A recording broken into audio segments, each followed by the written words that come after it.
더불어민주당 장경태 의원입니다. 추행은 없었습니다.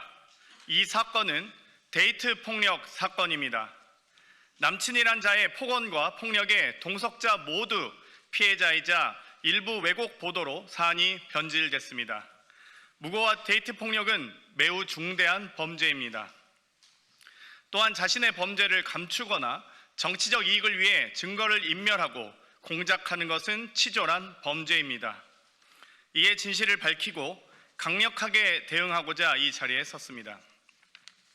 당일 저는 지인의 초대로 뒤늦게 동석했습니다.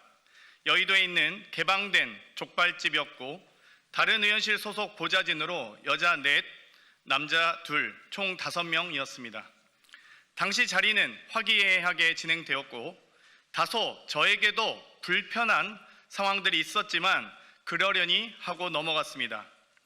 그러던 중 갑자기 한 남성이 나타나 큰 소리를 지르며 폭력을 행사하기 시작했고 그 자리를 떠났습니다.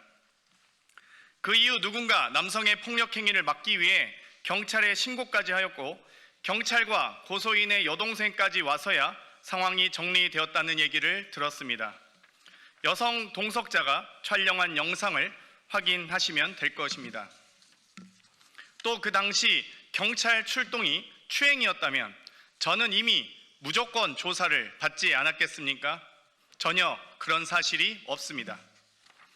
다음날 당시 동석자들과 연락을 주고받았고 동석자 중 A씨는 어제 너무 즐거웠다. 불미스러운 일이 있었지만 고소인 남자친구분이 오셔서 소리 지르고 그러셨다라며 불미스러운 일이 고소인의 남자친구인 국민의힘 소속 동대문구청장 보좌 직원으로 인한 일임을 분명히 말했습니다.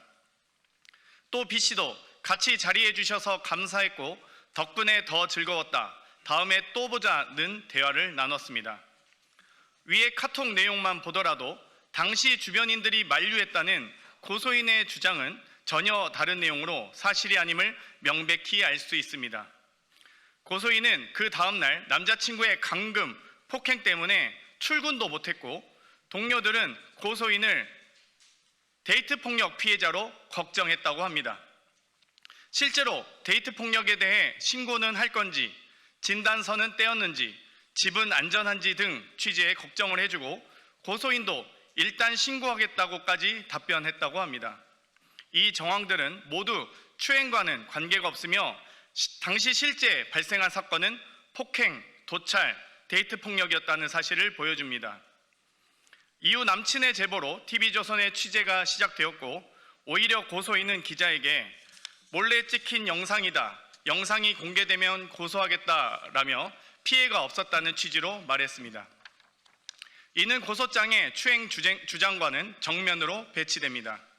그 이후 남자친구는 여성 비서관들에게까지 전화하며 위협을 가했다고 들었습니다. 오히려 이 사건의 본질은 고소인 남자친구의 데이트 폭력이자 동석한 여성 비서관에 대한 폭언과 위협, 몰래 촬영한 불법 영상입니다. 남자친구는 영상 촬영이 장난이었다고 했지만 누구의 동의도 없이 촬영된 그날의 영상도 데이트 폭력의 한 부분일 수 있습니다. 앞으로 무고 및 추가 영상이 있는지에 대하여 경찰 수사 과정에서 밝혀져야 할 것입니다. 다음 날에도 폭언 폭력으로 인한 무단 결근이 있었고 보좌진과의 대화에서도 남자친구의 데이트 폭력에 대한 걱정이 전부였고 심지어 정신적 치료까지 받는다는 얘기를 들었었습니다.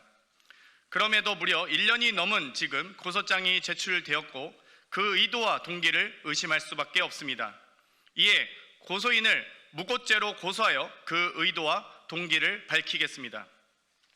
또한 저에게 폭력을 행사하고 데이트 폭력을 행사한 고소인의 남자친구인 국민의힘 소속 동대문구청장 보좌 직원을 고소 및 고발합니다.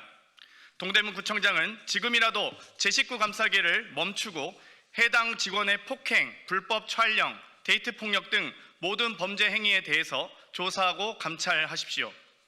무분별한 보도로 심각하게 명예를 훼손한 TV조선에 대해서도 엄중히 제소합니다. 동일한 영상을 2차례 보도하면서 첫 보도에는 고소인이 제 어깨에 손을 올리는 장면을 모자이크로 숨겼고 다시 보도하면서 제 팔이 마치 고소인 쪽을 향한 것처럼 확대 왜곡했습니다. 두 영상은 동일한 영상이며 추행한 사실이 전혀 확인되지 않았습니다. 오히려 확연히 드러난 것은 고소인이 제 어깨에 손을 올리고 있는 장면입니다.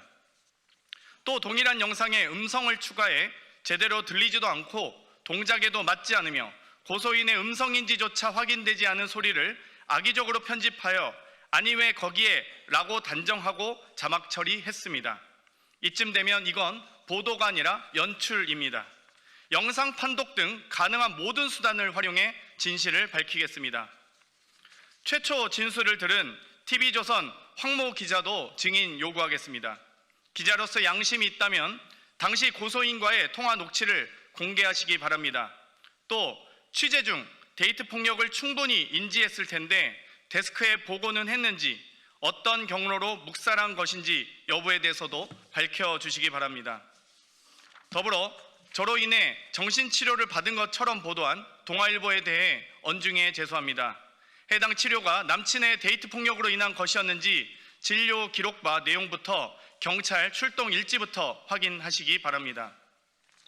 고소인의 허위 주장을 무분별하게 보도하거나 근거 없이 기자의 뇌피셜, 상상으로 보도한 부분에 대해서 언중이 제소 등 가능한 모든 조치를 취하겠습니다.